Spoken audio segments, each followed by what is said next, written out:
Resort वाली राजनीति का तीसरा राज्य है कांग्रेस शासित छत्तीसगढ़, जहां खुद की 2 सीटों पर राज्यसभा का चुनाव निर्विरोध हो चुका है। लेकिन छत्तीसगढ़ के रिजॉर्ट में आकर हरियाणा कांग्रेस के विधायक ठहरे हुए हैं।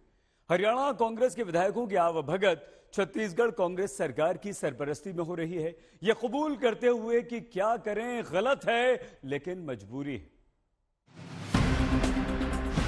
हरियाणा की राजधानी चंडीगढ़ से छत्तीसगढ़ की राजधानी रायपुर की दूरी 1400 किलोमीटर और इसी दूरी को पहले चार्टर्ड प्लेन से तय करके हरियाणा से कांग्रेस के विधायक रायपुर के एयरपोर्ट पहुंचे।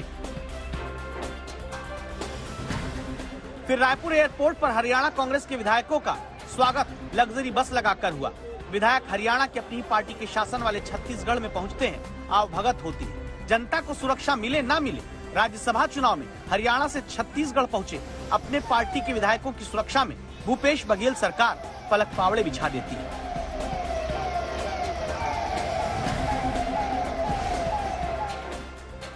हरियाणा में 2 सीटों पर चुनाव है, 3 उम्मीदवार हैं। बीजेपी ने कृष्णलाल, कांग्रेस ने अजय माकन को उतारा।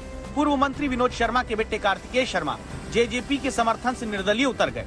इसीलिए चिंता हुई कि पार्टी के विधायक क्रॉस वोटिंग न कर दें।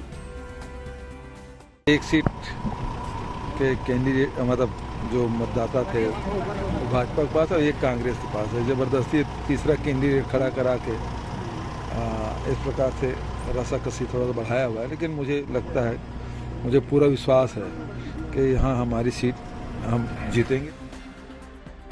लिहाजा रायपुर के मैफेयर रिजॉर्ट में छत्तीसगढ़ सरकार और पुलिस की निगरानी में हरियाणा कांग्रेस के विधायक हैं।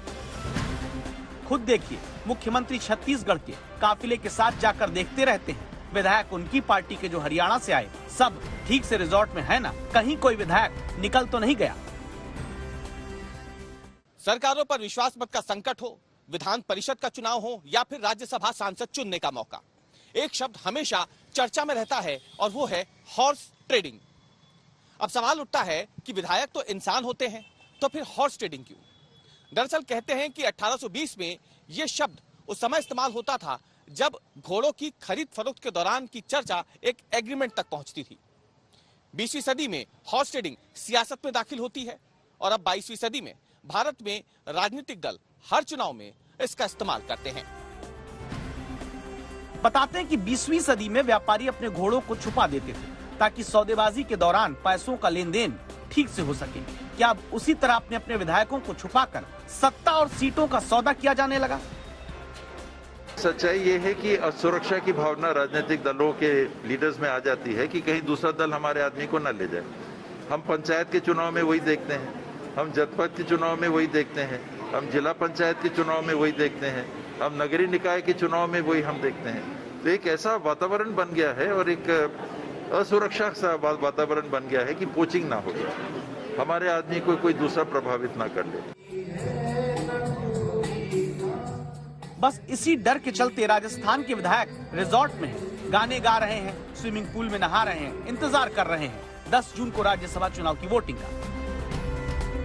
महाराष्ट्र के विधायक एक होटल से दूसरे होटल बसों में भरकर पहुंचाए जा रहे हैं। इसीलिए हरियाणा से कांग्रेस के विधायक अपने पार्टी के शासन वाले राज्य में आकर रिजॉर्ट में ठहरे हैं, कोई दूसरा उनके विधायकों को लेकर कहीं ना चला जाए।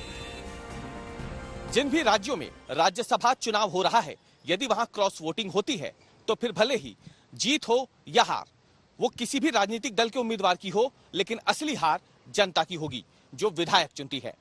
असली हार लोकतंत्र की होगी, असली हार उस भरोसे की होगी जो जनता लोकतंत्र पर करती है।